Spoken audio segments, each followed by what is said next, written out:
Thanks for joining the Regular Guy live show. Ooh, it sounds kind of impressive, doesn't it? I got some parts in, and I want to share them with you folks. It's for this this pretty sweet Iron Horse Sinister that I'm rebuilding. It's coming out really nice, and I want to show you all the goodies that I got. We'll go through all the parts that I'm going to use for the bike build. You can give me some comments. Let me know what you think. Tell me what's going on. Oh, hey, Tony, you got on. Yo, thanks what's going on, man. All right, Brian's on, Frank's on, Steve was first. Steve was first, guys. Steve was first. Before I get into the parts, I really want to send, as always, a huge shout out to WorldWide Cyclery, okay? They were able to really give me a good deal on all these parts. Bottom line, if they didn't help me out, I wouldn't be able to do this bike build, which means I wouldn't be able to show you guys how the bike is built. And that's kind of the fun part about doing this. So do me a favor, there's links in the description. Head over to their site, take a look at what they have. I don't even care if you just buy a pair of socks, you know, but just show them some love, because it's like if shops like that aren't willing to help little guys like me, then I can't do cool things like this for you, because I can't afford to do this stuff all on my own. And WorldWide Cyclery is willing to kind of step up and do some good stuff for us. So show them a little love. Anyway, and there you are. Yeah. So let's go and take a look at some of the goodies over here. So for the folks that are just jumping on, I got all my parts in from WorldWide Cyclery. I've got an Iron Horse Sinister that I stripped down, got powder coated, and ordered a bunch of parts for it. I've got some videos on that. I'm actually going to do another video later on, like not a live one, but just a regular video that shows you the before steps and everything and how it looks. But let's talk about what we're going to put on this thing. First things first, let's talk about the fork. It's pretty sweet. Bum, bum, bum. Oh, real quick, I'm trying out some new software. So it doesn't do the 1080p higher resolution. So if you're looking for that option in the drop down, it's not going to be there, because I'm not streaming in that level. But it's some really nice software. I might do a little video one of these days on all the stuff I'm using. It's really nice stuff. So I'm starting to learn it. That's why it took a little while to get the show started, because I'm still figuring out how everything works. But just want to let you know. Anyway, new fork. Freaking sweet fork. Happened to be the same fork that Phil Metz rides with. So I'm going to be as good as Phil just because I got this fork. Not really, but I'll look cool. Anyway, it is... I love doing this stuff. It's like freaking Christmas over here.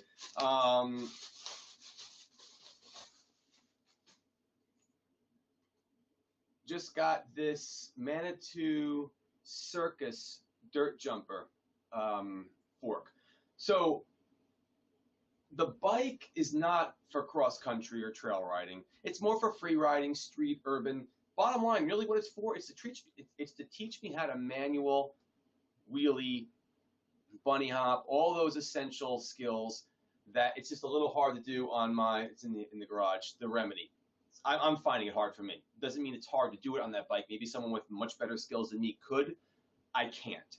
So I'm literally building this bike just to take a look at Ryan Leach's skills, Phil's skills, and I want a bike to just work on those, and I'm using this as that bike. So yeah, I got this. This thing is so nice. It's got the you know, all the adjustments. Okay, you know, the rebound, the compression. It's air.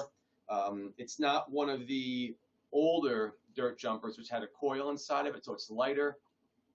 Straight steer, because that's an older frame, so it's not a tapered head tube. Straight steer. Another reason why I got this is because most dirt jump and bikes like this, street urban bikes, still run 26-inch tires, wheels. So one of the subscribers said to me, "Hey Gene, you know, why don't you just go and get another frame or build it up?" This is a 26-inch frame. The parts that you're going to see tonight, excuse me, I'll be able to use on another frame. This is a badass fork. I can use this fork on another frame if I decide to go a different direction. So I'm not wasting any money. So anyway, here's the fork. Liking this fork, it should be pretty sweet. I'm going to probably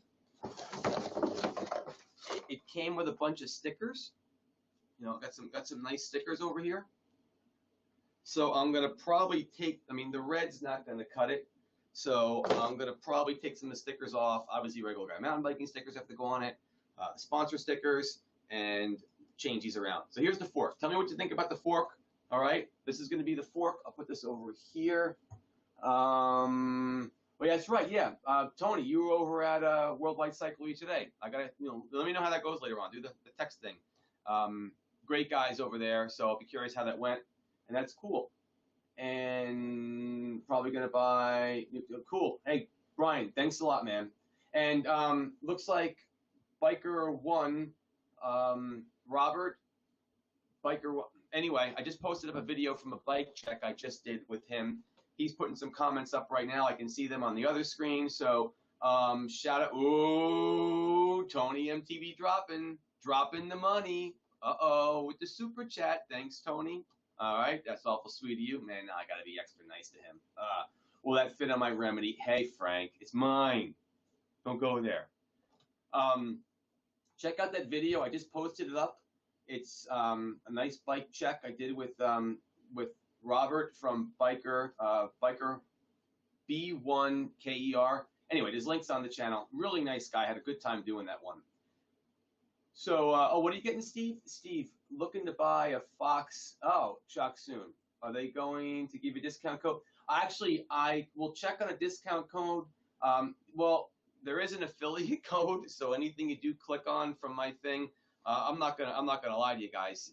If you do go there, yeah, I get a little piece. I need that piece. Plus, they also know that you went to their site from me. But shoot me an email. I'll see if I can get some kind of discount code, and I'll do whatever I can. All right? But that's a good deal. Yeah.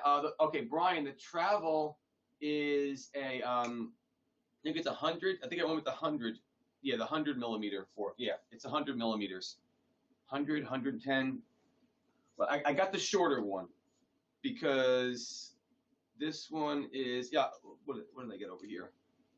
100, yeah, that's what I thought. 100 millimeters. It's 100 millimeter ones, Brian. I did a little research on dirt jump bikes. Most of them seem to have 100 millimeter forks for dirt jumping. We have like Frank, right? We got West Milford pump track. Like literally, we're talking 15 minutes away, 20 minutes away from our house. We've got a pump track. So this is the kind of fork that I'd be wanting to use for that kind of riding, and that seems to be the travel. Plus, I don't know how much more kind of travel I want to put on this frame. This frame really wasn't designed for like big ass travel.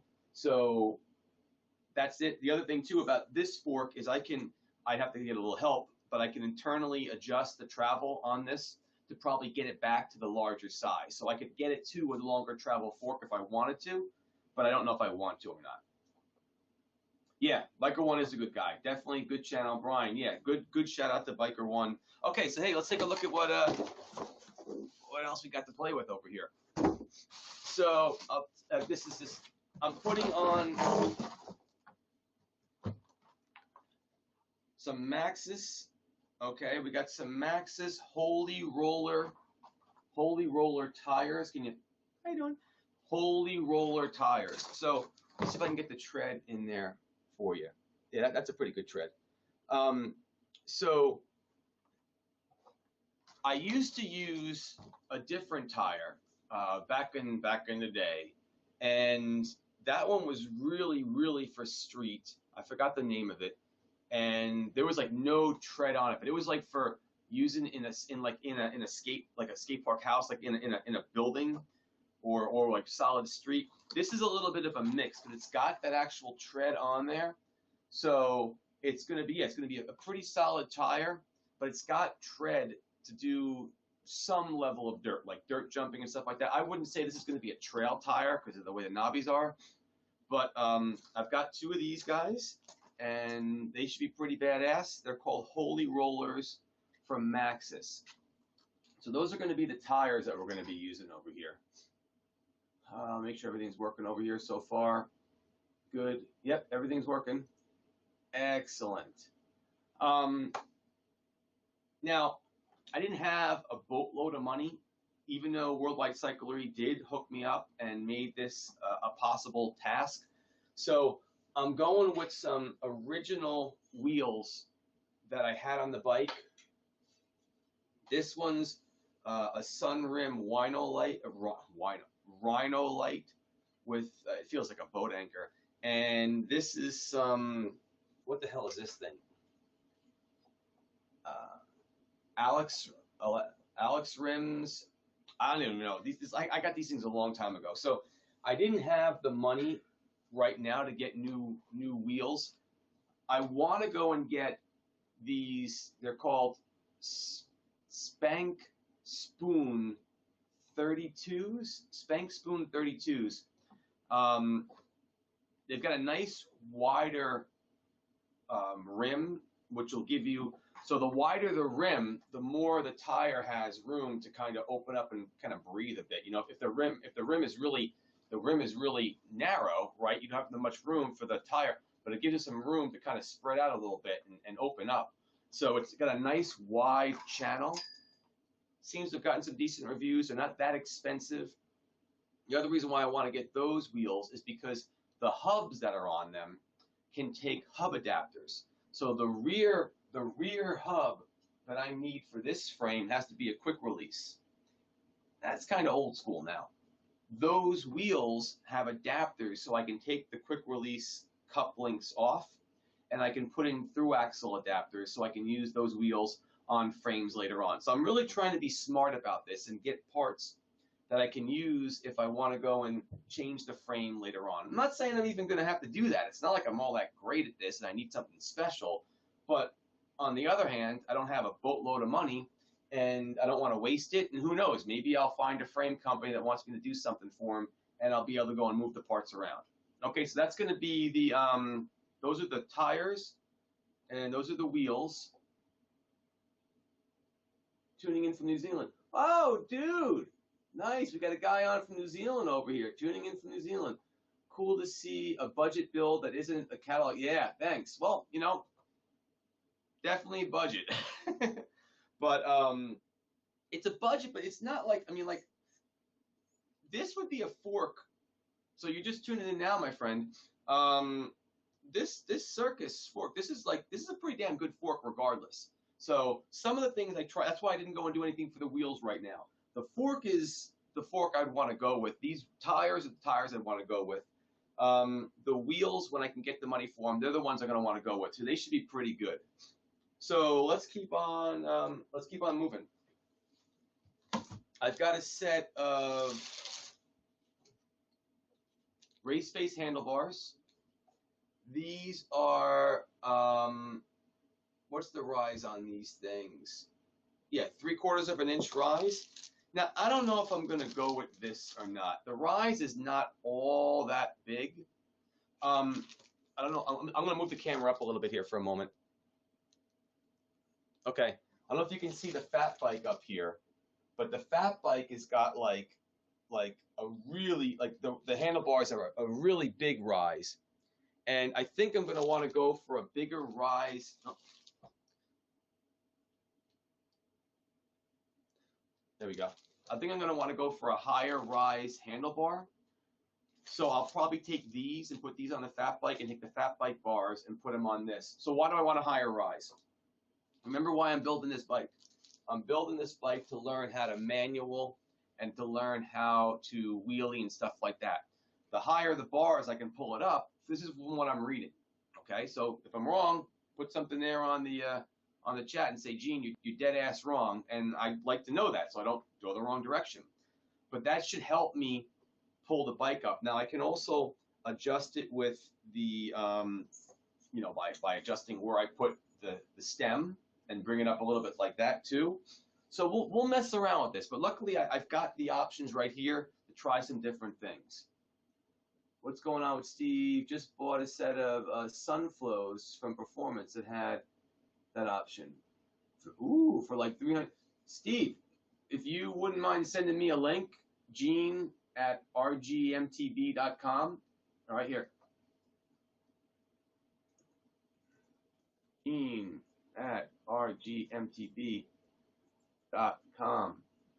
That's my email address, Steve. I'd love to know what you got. All right. I mean, the stands flows. Actually, the guys at WorldWide Cyclery were talking about going with stands, and maybe I'll run that by them and go with something like that. So let me, if you can give me that link, that'd be helpful. Because bottom line, I've got a through axle. The front is going to have it's got a through axle. This is what I want for the front. So, but so that's not going to change. No matter whatever bike I got, you know, it's going to have this through axle. That's going to happen. But it's the rear that's going to change. The rear, I mean, bottom line, if I bought a more free ride dirt jump type of frame, this would actually be more of a BMX style, where I could use the dropout and it would slide right within the dropout, and you know, you wouldn't even have a derailleur over here, which we're going to get to. But we'll see where we're going to go. So yeah, if you don't mind sending that my way, Steve, that would be that'd be pretty cool. All right. Oh, you did? All right. So, all right, maybe I got to start looking at stands. All right, thanks. Brian's got stands too. All right. Okay. All right. Okay. Stands may be the way to go. I'm glad I'm doing this thing over here right now. Okay. More stuff. I picked myself up a race face stem. I'll eventually have links to the whole build and stuff like that. But, you know, I got a nice little stem over here, one of the response stems, okay? Kind of stubby, keep that in close. See, and this has a bit of a rise to it as well. Where's the specs on this sucker? Which one did I get?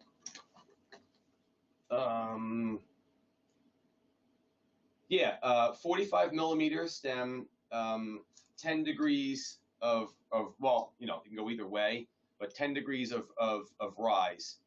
So that's going to help. That's what I'm saying. I've got to mess around with those bars, this stem, maybe a couple of spacers, and I might get the height that I want without having to take those bars off. I don't know. I'm going to play. I'll have to take a look at it. If you take a look at Phil's dirt jumper, he's got some really high bars, but he has those high bars so we can do turn downs and not hit his legs. That's like the least of my problems on how to do it. I mean, turn down. I'm not anywhere near a Phil, so I'm not really concerned with the bar height for that.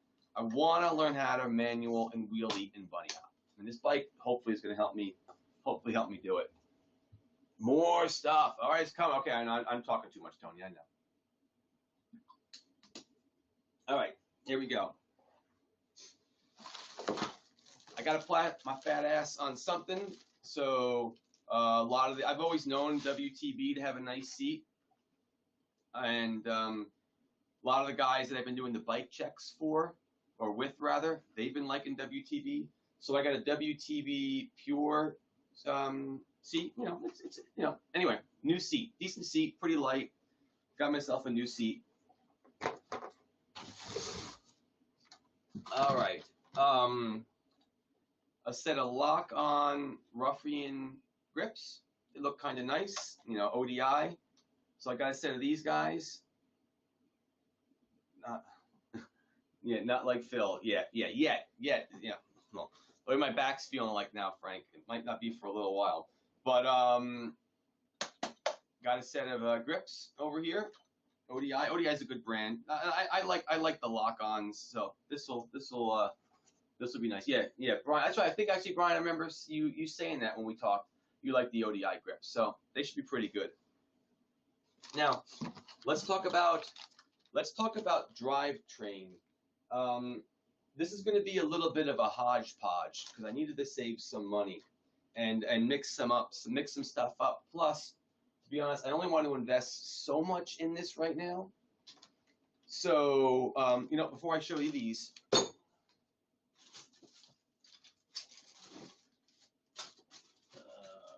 Where is it? Okay, well, I'm using a Tuvative Gigapipe bottom bracket. It's the one that I had on there for a long time. It's got the spline ends for the cranks. Okay, you're going to see a video of me putting this whole thing together anyway. What makes a good set of grips? Oh, no. What I like about the grips, Frank, is that they can come on and off really easy because they got the locks on them. These come with the end cap, so they look nice. And I guess it just feels good in your hands. Now, some people like bigger grips because they've got bigger hands and stuff like that. But what I like about them is just the fact that they're durable and they have the locks on them, so they can go on and off pretty easy. So I'm going to use that bottom bracket. Like I said, you'll see a video of me installing it and put it on. That's the bottom bracket.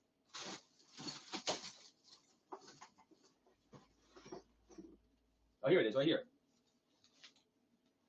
So this is the bottom bracket, okay? Truvative. Now, it was all rusted solid in there. So it sounded much better now. But anyway, this is going to be the bottom bracket. You'll see an install video on how that whole thing works out. For cranks, I'm using the cranks I had on there before, or the I don't know how to pronounce them. Anyway, here are the cranks. Okay.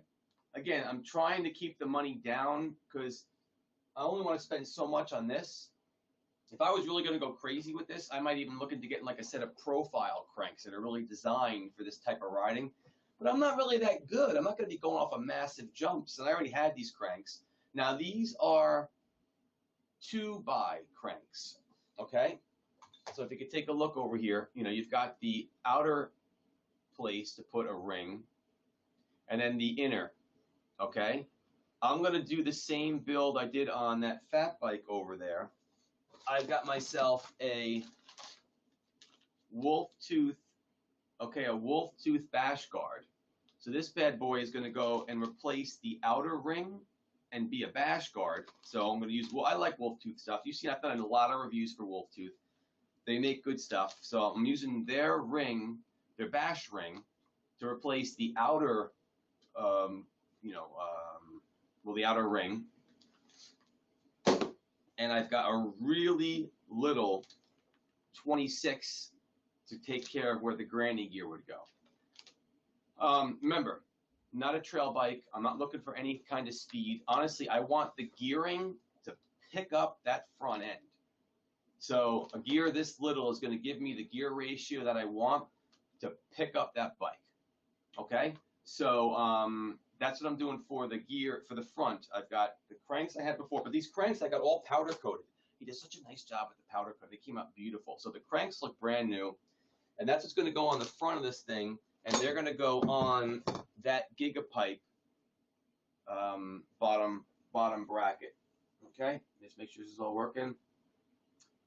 Has to be tacky and so yeah, good point. All right.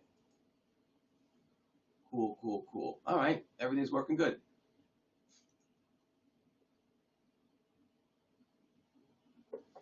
Okay, so let's keep on going.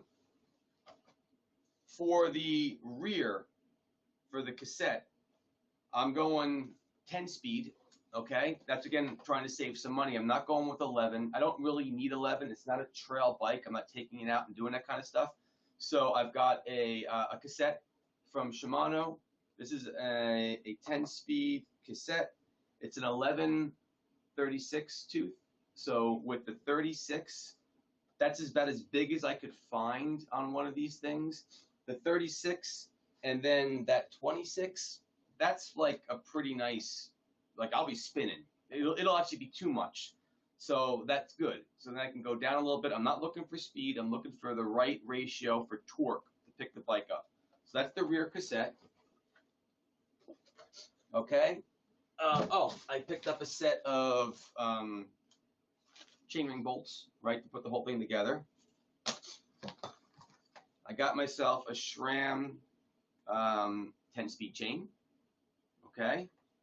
Why not a single speed for a jumper? Hey, thanks, Brian. Brian, thanks so much, man. You rock. Brian hooks me up with the super chat. I love that guy. Thank you so much, Brian.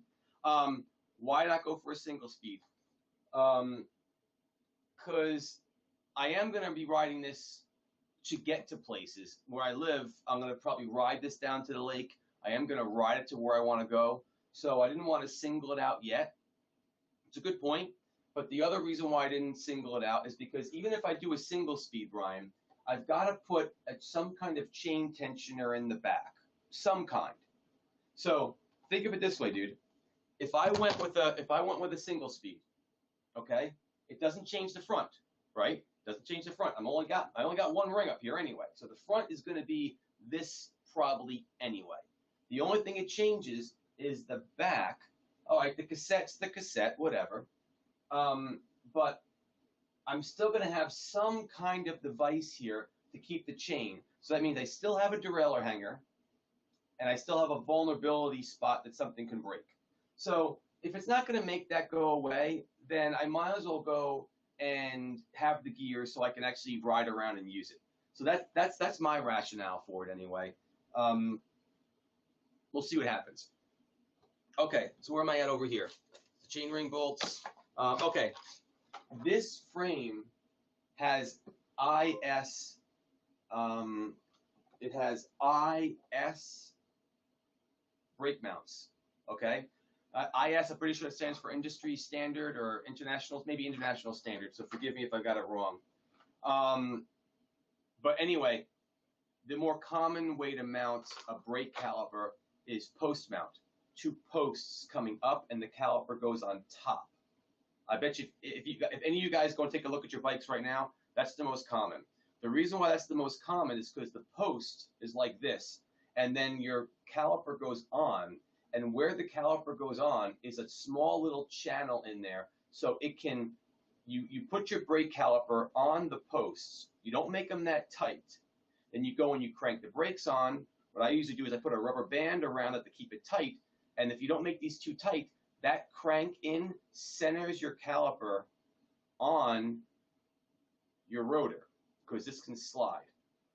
With this model, with the IS model, you have to literally put in spacers and figure out that centering. It's actually a pain in the ass. In fact, I have it someplace. I actually had a tool where you'd put the tool right inside of here, okay? And you would reface these posts, these IS mounts, so that they were perfectly in line with the wheel. It was a perfect, what is that, 45 angle, 90-degree angle, whatever it is. Me, I didn't do too good in geometry. Anyway, so it's a pain in the ass. So the brakes I'm putting on are my old Remedy Shimano brakes. I had to save some money again. So this is a IS to post mount converter bracket, so I can use my brakes. So I'm going to be using my Shimano hydraulic brakes. I took off the Remedy when I put the guides on there, the glides rather, the SRAM brakes I put on there. Anyway, again, to save some money, I went with those brakes. I had them sitting here anyway, and here's the adapter to make that happen. All right, talked about that, talked about that, talked about that. Okay, what am I leaving out? Okay. Now, like I said, it's going to be a bit of a hodgepodge when we talk about the drivetrain. I'm actually going to use a Shimano 10-speed derailleur. I'm using this one here because it's got a short cage, okay? I don't have very, why do you get a short, medium, large cage? It all depends on the size of the chain and what that derailleur has to take up in slack. So think back when you had the 3 rings. You had that big mother ring in the front. Okay, well, if you had that big mother ring and you had to take up that chain for a smaller ring, and you had to make up that difference when you went from that big mother down to a granny. That you had to have a large cage to move in. I've got a small chain ring in the front and a relatively small size on the lowest, 36. It's not a lot of chain I have to worry about tensioning. The small gives me less things to hit when I'm riding.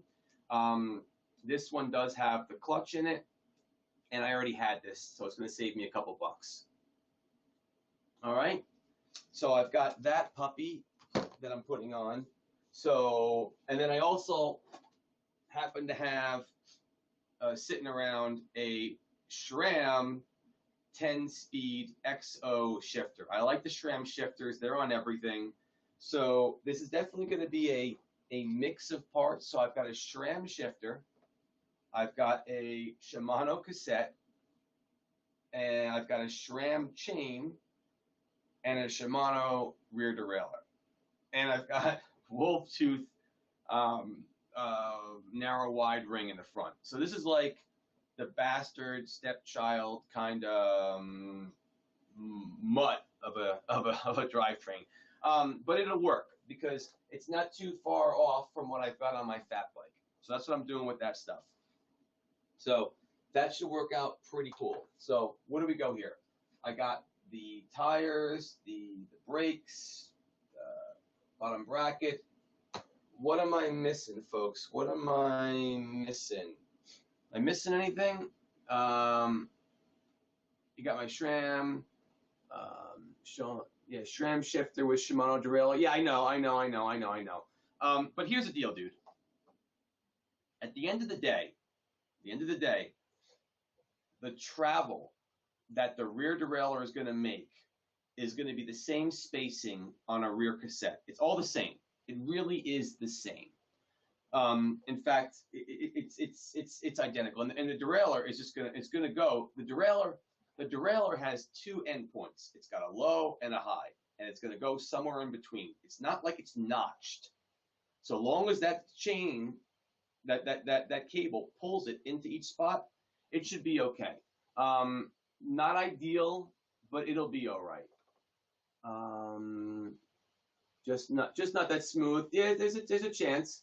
I tried it with an 11-speed and it shifted like shit. Steve, I need a little bit more positive reinforcement from you right now, buddy. A little bit more positive reinforcement. We will see. It's what I've got right now. We'll give it a whirl. We'll have to see. The only thing I can say is this. There's no front derailleur. I only have to worry about the rear cassette. It's not 11-speed. It's only 10. And long as it shifts okay, I'm in the house. It's not for trail riding. Okay? Oh, all right. Well, we're gonna have to find that out then, because if it is, then we'll have to see how that's gonna work out. We'll keep our fingers crossed on that. I got but thanks for this, Steve, because now you're giving me some info on what I should look out for when I got to put this thing together. Worst case, Steve, I just have to go and buy a Shimano front shifter. That's literally the worst case, because I've got a Shimano cassette, a Shimano derailleur. Technically, the only thing that's not part of the Grupo is the shifter, and that's not that expensive to pick up a 10-speed front shift. That's a couple bucks. So if that's the case, and I know single speed. I know, Brian. I know. All right. I might end up getting this thing built, and I'll show you how I'll single it out just for you, just so you can see how I did it on bikes in the past. I actually did it with PVC pipe in the back to make the spacers. I'll have to show you. Anyway, that's what's going on with that. Oh, I forgot. Got a little surprise in the mail today. Get you into shape.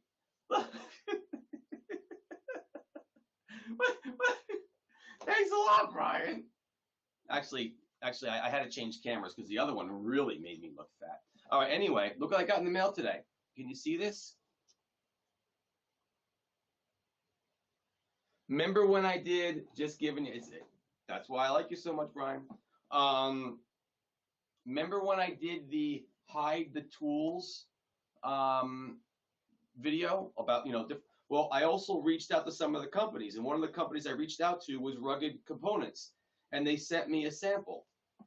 This thing is pretty damn classy. I'll do a review on that, but this is the chain tool that goes inside of the steerer tube, of the shock. So this is the one let me show you this stuff. It's actually really pretty nice.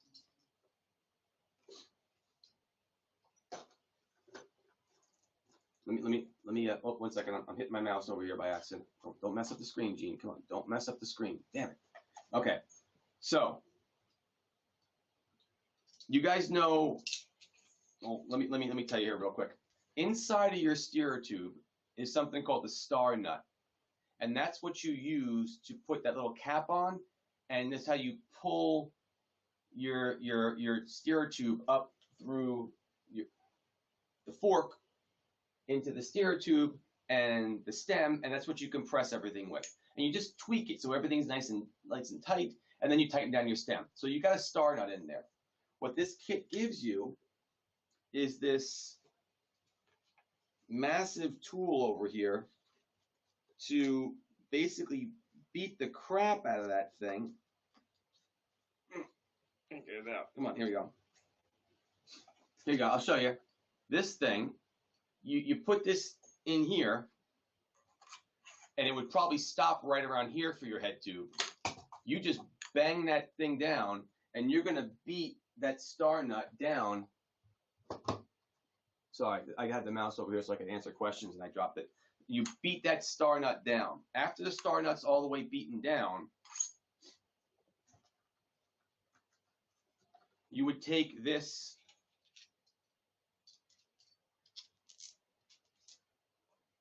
longer screw, and that would screw into that star nut that you've now beaten down. So now this would be inside your steerer tube nice and tight.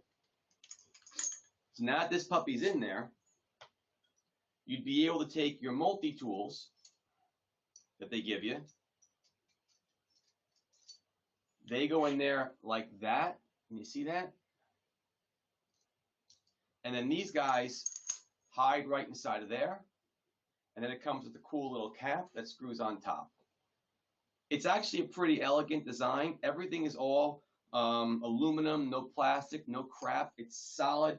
The kit you get, it's like this really, really classy looking kit. Kind of like if you wanted to get yourself like this is like a really nice Father's Day looking kit, you know, because it just looks so nice the way the packaging came out.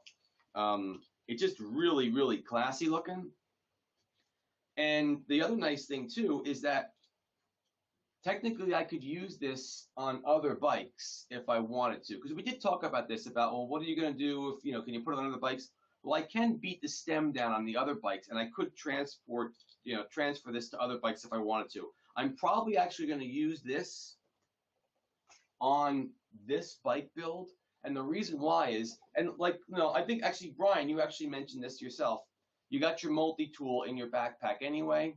I can understand that.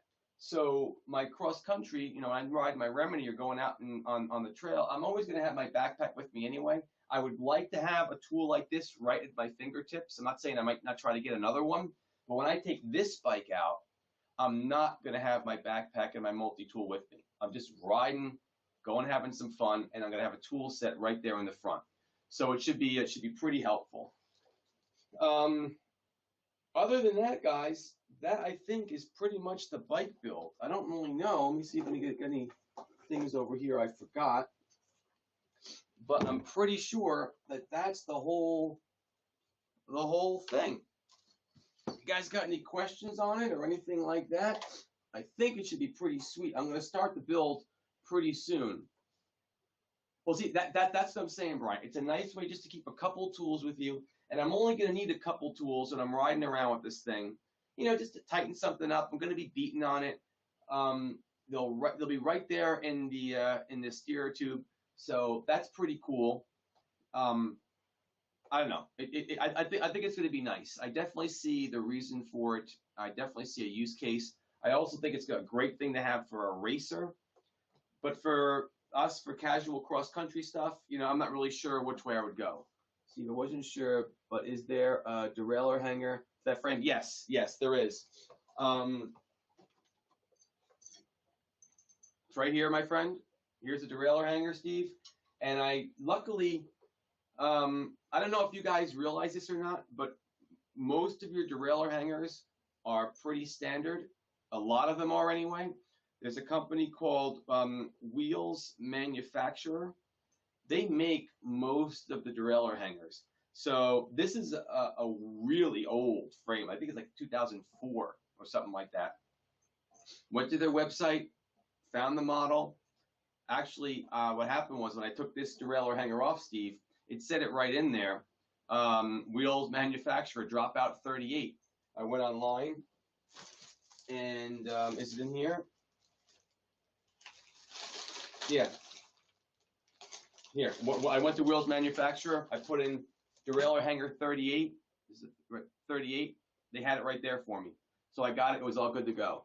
It's also going to be a sweet build when it's complete. Yeah, that's what I'm hoping for, man.